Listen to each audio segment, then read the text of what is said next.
Siti Nurdiati Zaidi dalam dunia 11 pagi.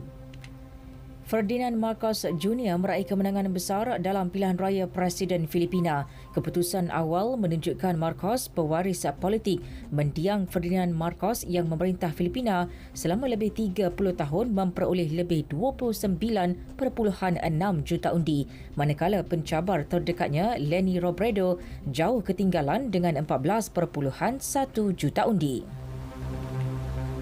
Malaysia mengutuk sekeras-kerasnya serangan pengganas ke atas kemudahan pengepaman air di Sinai, Mesir Sabtu lalu yang mengorbankan sekurang-kurangnya 11 nyawa. Kuala Lumpur berharap mereka yang mendalangi serangan itu diheret ke muka pengadilan.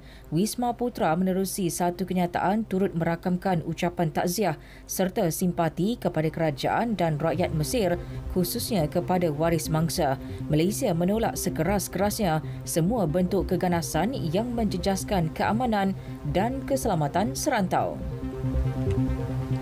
Majlis Keselamatan PBB dijangka bersidang esok bagi membincangkan tindakan Korea Utara melancarkan peluru berpandu balistik Sabtu lalu. Mesyuarat diadakan atas permintaan Amerika Syarikat. Duta Amerika ke PBB Linda Thomas-Greenfield berkata Washington mahu Majlis Keselamatan mengadakan undian pada bulan ini untuk mengenakan sekatan tambahan ke atas Pyongyang.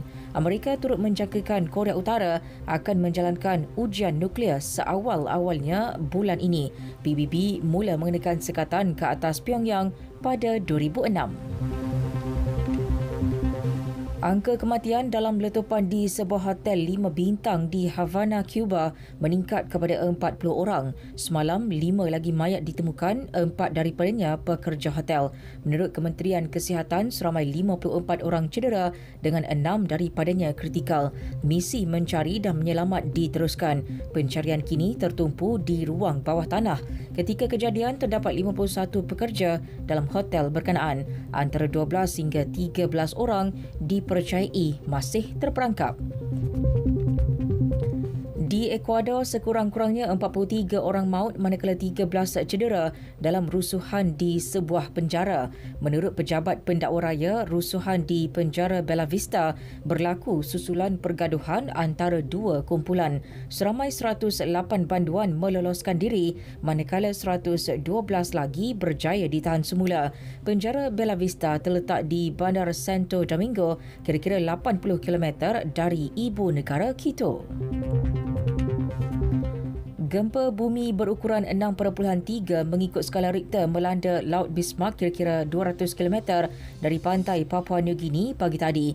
Menurut Pusat Kajian Geologi Amerika Syarikat, gempa berlaku pada kedalaman 10 km. Penilaian awal mendapati terdapat kemungkinan yang rendah untuk ia menyebabkan kematian atau kerusakan. Amaran tsunami juga tidak dikeluarkan. Sukan SEA ke-31 di Hanoi, Vietnam. Hari ini, kontingen negara bakal memburu 2 lagi pingat emas yang dipertandingkan dalam acara terjun yang melibatkan acara 3 meter papan anjal wanita yang diwakili Eng Yan Yi dan Ong Ke Ying. Acara bermula pukul 4 petang. Gandingan penerjun muda negara Jelson Jabilin, Hanis Nazirul Jayasuriya pula akan bertanding dalam acara 10 meter papan anjal seirama lelaki bermula pukul 5.45 minit petang. Turut berlangsung hari ini pencak silat ganda wanita separuh akhir. Pesilat negara Nur Hamizah Abu Hassan dan Nur Shazrin A. Malik akan menentang wakil tuan rumah Nguyen Thi Tu Ha, Nguyen Thi Huyen.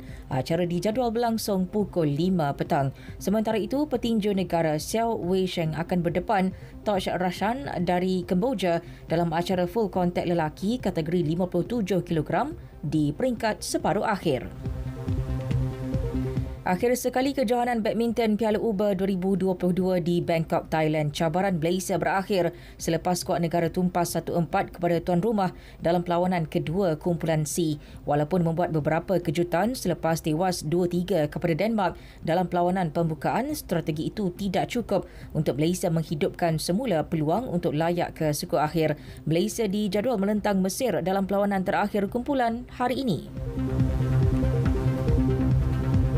Sekian berita yang disunting oleh Mas Niza Awang Kecik dari Pusat Berita RTM. Assalamualaikum dan salam keluarga Malaysia.